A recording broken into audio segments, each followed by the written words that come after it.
Hey guys, just a reminder, there is Mama's Cozy Closet that has some merch on there for moms out there. So if you're interested in getting a cute sweatshirt,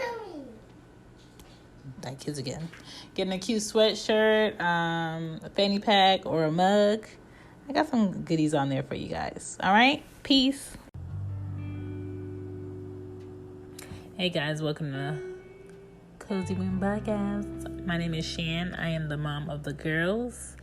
I have 2 girls, and this is my podcast about raising kids, better parenting, and just, learning in the process and staying up to date on the knowledge.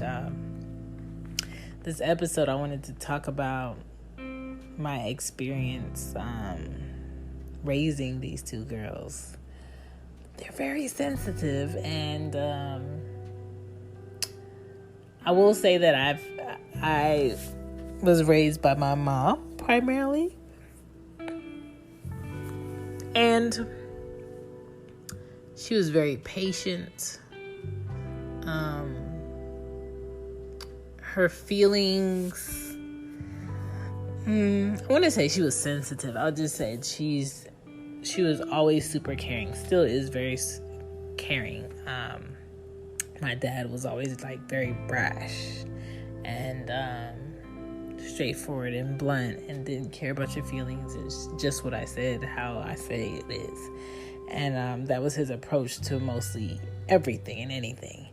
And it's hard for me. It's hard for me to find patience. It's hard for me to listen to my daughters go back and forth about petty little things, because I'm still working on getting more patience. I have patience, but I don't have a lot. And when you have daughters, it requires you to have a lot of patience. They're very catty. They're very petty.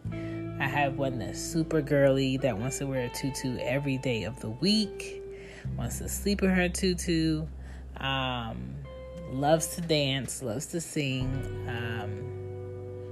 very into princess, and her dad is into this princess thing for her, and I'm just like, okay, cool, that could be your thing, but over here I don't want to push all the princess stuff, because I was never girly, and I was never into Barbies, and both of my daughters are into Barbies. I had dolls, but I had the same amount of dolls that I had stuffed animals. And I would take my brother's Transformers and play with all of them in the mix. I would put my dolls and the Transformers on the train set. You know what I'm saying? I was incorporating what my brothers had and what I had. And being an only girl with 4 other boys before me and coming in and out of the house is kind of like, I didn't really care for being super, super girly, because it was about survival. It was about not being teased. It was about getting through the phase of my brothers wanting to punch off my doll heads in the house, and a mother who didn't believe in discipline. And that is the difference with me. I believe in discipline. I am a disciplinarian. I don't like to repeat myself. And I have a 6-year-old that wants to have the last say already. And me and her have a back and forth. Not because it's a discussion, because it shouldn't be a discussion. Because what I said is what it is. And she's having a hard time accepting that. And today it was just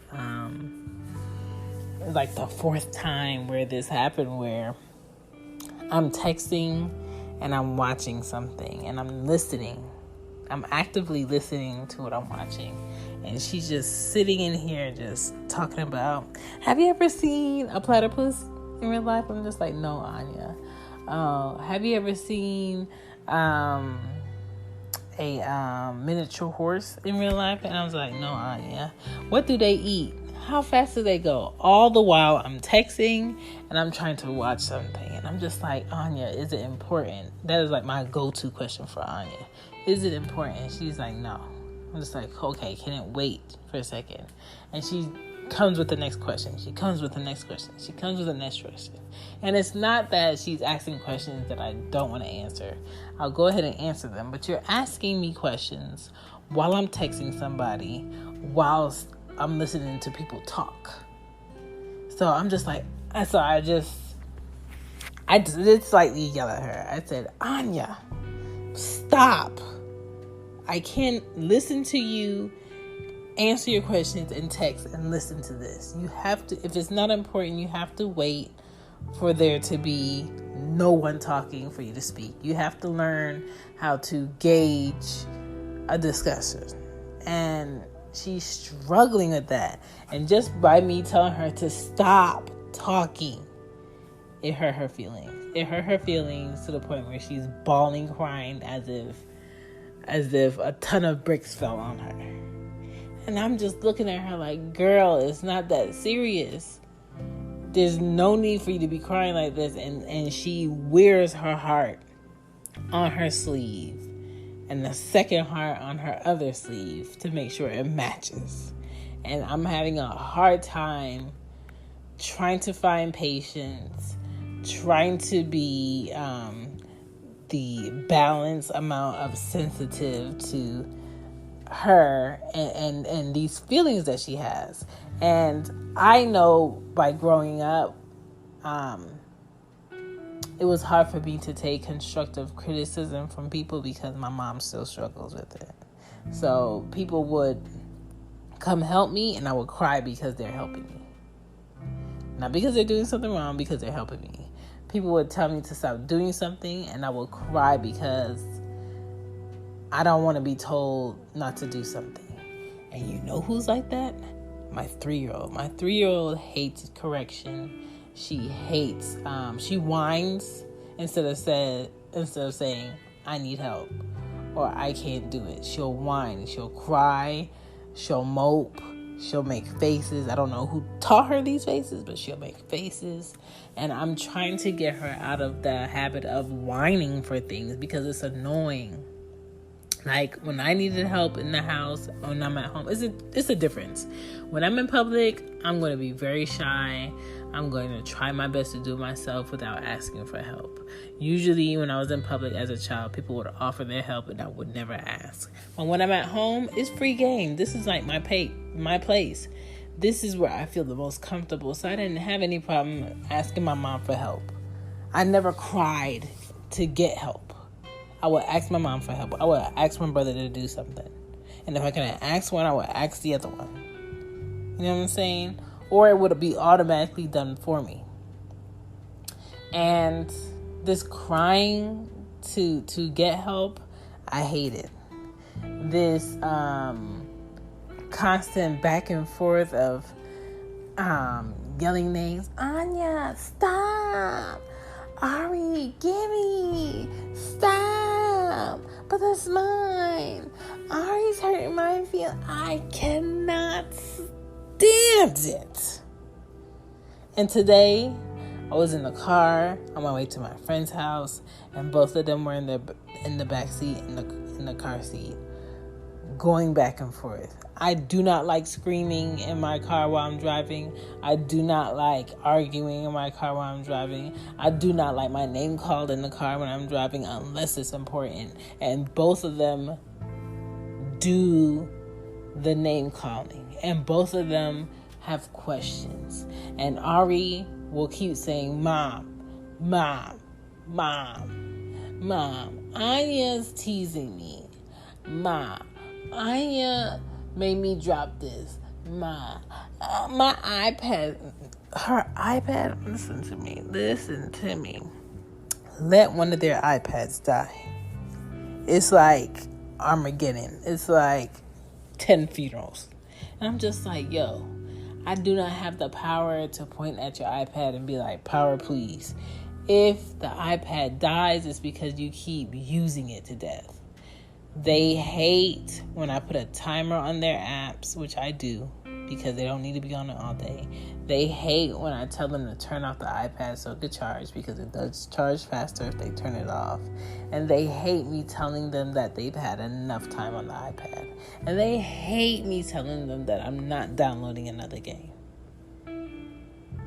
Like, when I go through their iPads, it's like 300 and something pictures every other day. And I'm just like, why are you taking pictures of nonsense?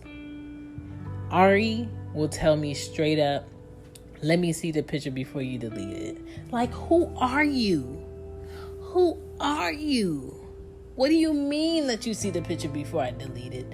It's already gone. It's deleted. It's nonsense. You have 20-minute videos of you and your sister talking, walking away from the camera, talking over the camera. Your face is not even in the camera, and you have it saved into this iPad. And then the iPad has the nerve to ask me if I want to buy more space and gigs on the thing. No, I am not giving this child more space. More space to do what? So I'm having a battle with raising these girls, and they're not even at preteen age yet. They're not even at teenager age yet. They're not even in their early 20s. And I don't know where I can purchase 2,000 tons of patience, but I need some, okay? Do you know anybody selling patience for the low, okay? Because I don't know what I'm going to do. I yelled in the car today for them to stop it until I felt my throat get red. Like, the point where I have to be louder than the music, I gotta be louder than y'all, and I have to scream to the point where my throat gets red, or to the point where I have to threaten to put both of you out the car on the side of the road, because I'm not driving with you guys arguing back and forth. I hate hearing kids argue back and forth. 1, because you have nothing to argue about. 2, because your life is not that stressful. And 3, because I'm a whole adult out here, virtual training, quote unquote, basically. I cannot work outside the household because you have to go to school. If I don't send you to school, they're going to come lock me up. There's not a second adult in my household. So I'm it all the time. There are days where I don't want my name called, and my name is called. There are days where I would like both of you to go to your dad's house, and I can't have that happen. So for you to even feel like you have something to scream about, to yell about, to argue about, is beyond me. Like, I do not know what preteen is going to look like with these girls. I do not know what teen life is going to look like with these girls. But if I don't find some patience real quick, it's going to be rough. It's going to be rough for them. And it's going to be rough for me. Because I'm not, this girliness, that is not who I am. Okay? I have girly spurts. I have girly days. There are some days where I would like my nails to be 3 colors. There are some days where I want both of my toes and my hands to be the same color. And there are days where I don't care what my nails look like, okay? There are days where I'll go ahead and shave. There are days where I'm just like, what am I shaving for? And for the past 2.5 months, I've probably worn adult clothing that's presentable probably about 5 times. Because I'm always with them. Monday I'm with them. Tuesday I'm with them. Wednesday I'm with them. Thursday I'm with them. Friday I'm with them. Saturday I'm with them. Sunday I'm with them. Guess what happens on Monday? I'm with them. It's t-shirts, leggings or workout clothes, Crocs. And if it ain't Crocs, it's rain boots. And if it ain't rain boots, it might be my Adidas sneakers. Like Some days I might want to do my hair. Some days I don't want to see it. Some days I might wear a hat. Some days I won't. Some days I might put on lip gloss. Some days I won't. Especially now that we got to wear masks. It's kind of like, who is really worried about what their face looks like? All I got to worry about is that I got these eyebrows done and I look like I'm a human being. My nails are clean. My ears are clean. My face is clean. I'm always washing my hands so my hands is not as moist as they usually are. Sanitizer is in the car. I'm pumping gas.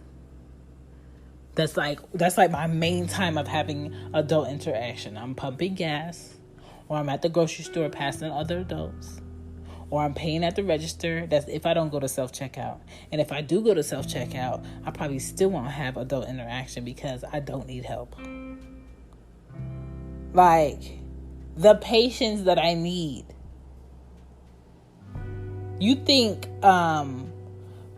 kids divorcing their parents is a thing? How about parents divorcing their kids is a thing? Or I need a break. Okay? And you would think, oh yes, you do have, you must have like some friends that could give you a break.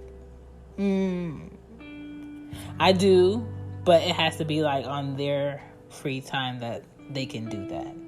And I am used to it being more often, but because of the way that their life is set up, it cannot be that often.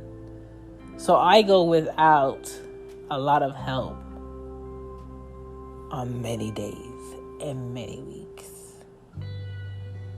Like,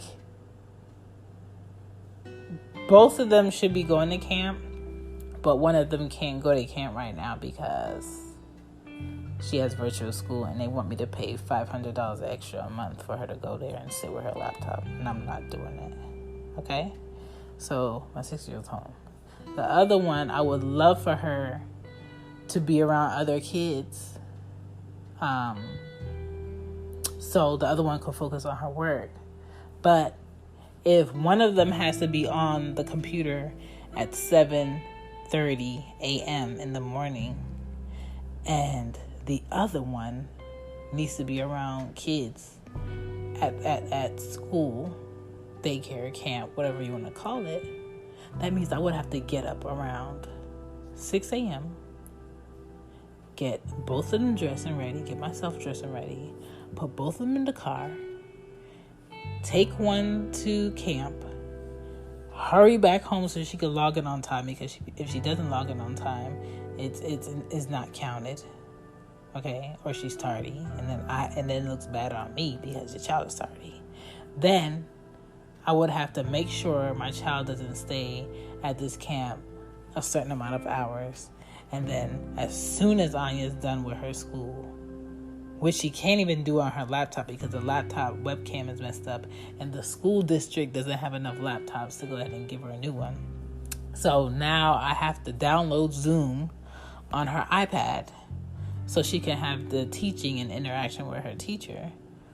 I have to go on my own laptop to go ahead on Google Classroom to go ahead and see her assignments because the school website has her iPad blocked from seeing the school website, which is weird, but okay. It's just a lot on me, okay? And thank God that at least I have one semi-balanced, slightly equal-ish type of parent with Ari's dad, because he does have his own house.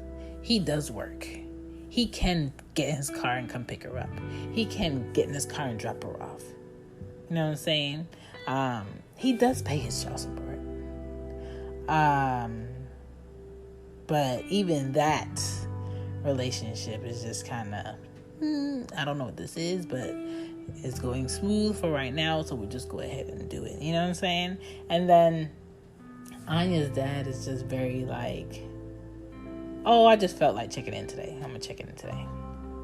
And, oh, I want to FaceTime her.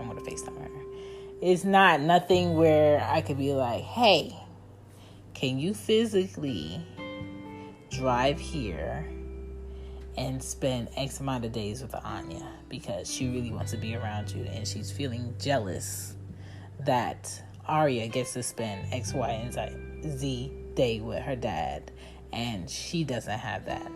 And these are Anya's words. Anya told me that Arya is just at her dad's house living her best life with her own room, her own toys, walking around the house, enjoying her dad, and I'm here with you and I can't be at my dad's house. You can't be at your dad's house because your dad acts as though he's half boy, half male. I'm not even going to say man because there's a process that you have to get to that half boy, half male. Okay? And I cannot trust, I cannot respect or see your father doing things on a level where a sane, responsible parent would do it. So it's kind of like, I don't want to disrespect and be like, oh, your dad's not really a parent, but the equivalent to parenting that her dad needs to be, he's not there yet. So I do feel bad that Anya doesn't get to have that own one-on-one time and relationship with her dad like she should. And I do feel bad that technically Anya was around Arya's dad first. And they did have a close relationship like a father and daughter since Anya was 3 months. And then it's kind of like, here comes Ari, and she scooted out the mix. So I understand why she feels away. But I can't physically tell Arya's dad, hey, take Anya too. You know, that has to be something he wants to do. He's not obligated to do it. Personally, I wouldn't have an issue with him doing so. But there's a lot of moving parts that have to be done with that. And I just feel like that has to be organic. I can't force that. I don't want to force that. I don't want him to force something if they're not there yet. And I don't know, it's just weird, but it's a lot to have girly girls, sensitive kids, sensitive daughters who get their feelings hurt by how brash I can be sometimes, how exhausted I can be sometimes, how like, dang, y'all still here? I could be sometimes, but it's just a lot. It's a lot to be woken up because you're on your child's time. It's a lot to have 2 different personalities in the house, and you're a Gemini, and you're in the house too. So it's kind of like 4 people live here when there's really only 3 people live here. And it's just super frustrating for me some days. Some days I wing it. Some days I'm really great at it. Some days I feel super prepared. Some days I'm just like, I need a sign from God that I'm moving in the right direction. Because the mental capacity that needs to be there in order to raise girls in a way where they're not scarred when they get older because of what I did is hard. Because I can't be a woman that I'm not. I can't be a personality that I'm not.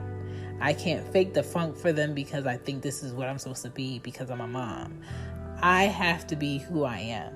And the reality is that they need to be able to take someone saying, hey, you're interrupting me. I'm watching something or I'm listening to something. Give me a minute.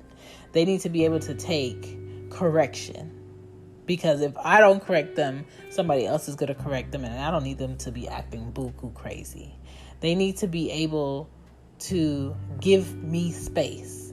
Like Anya will come out in the living room all the time and be like, why do you want to be out here by yourself? And I will straight tell her, because I'm always with y'all. Like, I want to be by myself. I just want to sit out here with my iPad and watch TV with you. I said, I don't want your company. Like, I would like you to go in your room with your sister and go on your iPad and make all the noise you want. But I don't want to hear your iPad. I don't want you sitting out here with me watching this because it's not a child's show. And I just need my space. Even if I go in my room, I'm questioning about why I'm in my room. I'm questioning about why I want to sit and read a book in my bed. It's being a mother, being a parent is super invasive. It's super invasive. It's these little people that's partially little yous that feel like they're obligated to have answers come out of your mouth as to what you got going on. And some days I don't know where my patience is going to come from with that, because sometimes I'd be really wanting to just get the Vaseline and take it outside and be like, what's up? What's up? Like, why can't I have my own space? What you want to do? But I mean, I love my kids. I love them. It's not that, oh, I wish I wasn't. Like, no, I would never regret being a mother or being their mom. It's just like, the reality is a lot of women, and I know I'm not alone, a lot of mothers need a break. I need a break. This is a lot. Okay? And a lot of people will say to me, Chantal, you're a great mother, which I appreciate. Okay? A lot of people would say to me, Chantal, you make it look easy. And I don't know how to not make it look easy, but I know that it is no child's fault why they're here. Okay? And it is not a fault that a child is here either. But I think it's my job, my position, my duty to go ahead and make sure that however pleasant I can make their lives, I do that. However I can go ahead and do something that's for the betterment of them, I do that. So if it comes off as if I make it look easy, it's not easy. If it comes off as though I have it all figured out, I don't. If it comes off as though I have buku help and I shouldn't want for anything, I do. Okay? Like, I don't know what kind of time or lifestyle this is right now, but I don't like it. It's very unsure. It's very different day to day. It's very like, don't count on it, but be optimistic. And I'm just going to have to work on me while I'm working on them. And that's what it is. You think a marriage is a partnership? You think a marriage is constant building and constant learning? Try being a mother to 2 daughters who are super sensitive and you're not. Try being a mother to daughters who feel like you should always talk to them in a soft, sweet tone, whether they do good, bad, ugly things, petty things, wrong things, whether you have to talk to them for the 6th time on why they went into their dresser drawer and they have all the drawers open in the room, whether you have to talk to them for the 5th time about packing up their stuff so you're not stepping on it, why I have to keep telling them to get the magnets that I purchased out of my bank account off of the floor in the kitchen when they should be on the refrigerator, as if I play with them. It's hard. It's a lot of work. So even men who are in the home but work a lot to provide for the home, which is appreciated, okay? Even that comes with its cons sometimes. When you have a mother that's trying to take care of home, it's still exhausting because, yes, you do have a partner to help financially to come home and kind of like give you a semi-break, But imagine a mother that does not have anybody that's coming home to give a break. You're constantly on until they fall asleep. And then that's you time. And then you find yourself in your living room watching documentaries at 11:53 p.m.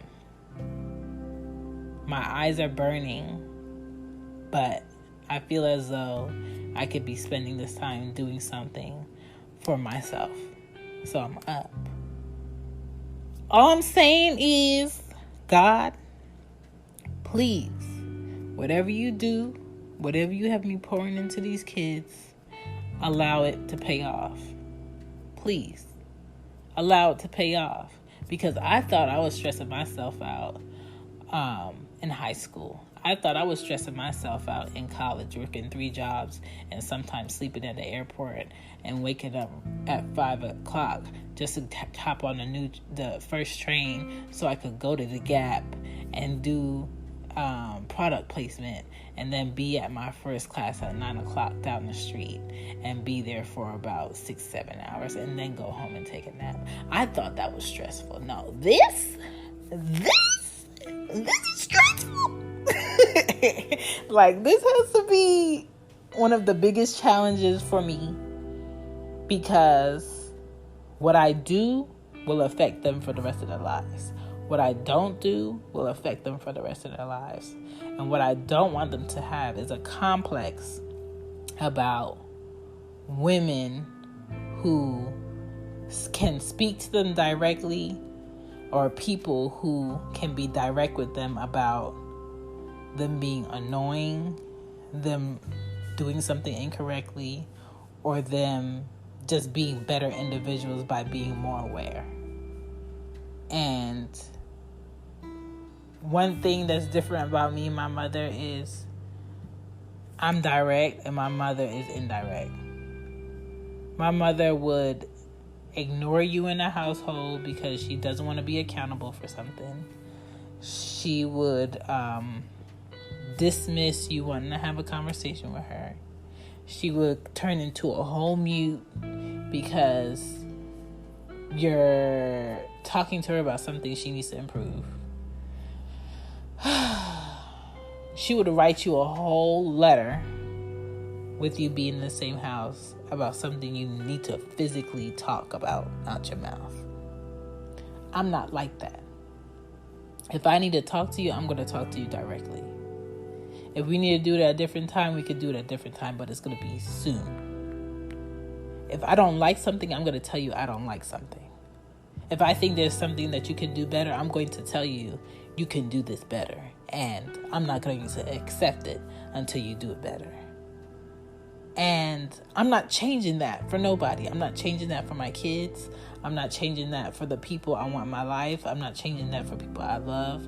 I'm not changing that for people I work with. Okay? It's about being better adults. And sometimes about being better adults means you have to be direct and you have to teach your kids how to take direction. Okay? So y'all pray for me and my patience, but raising daughters that are super sensitive, I think dads really get like a save on that because they're like a girl's like go to save me, daddy, save me, and they want to save them because it's part of them and it's their daughter. And you can't be like, men up, because they're not men. And for me, it's kind of like, girl, when I was your age, I wasn't crying over that. Girl, when I was playing with these things, I could care less. And I didn't have technology like this as a kid. So it's different. And I'm just praying for my patience. And I'm talking to myself before I speak to them. And I'm always reflecting on, if I was them and I said this, how would I feel? And that's what raising daughters is always reflecting, because they are reflections of you, but they are not you. Okay? Oh my God, pray for me.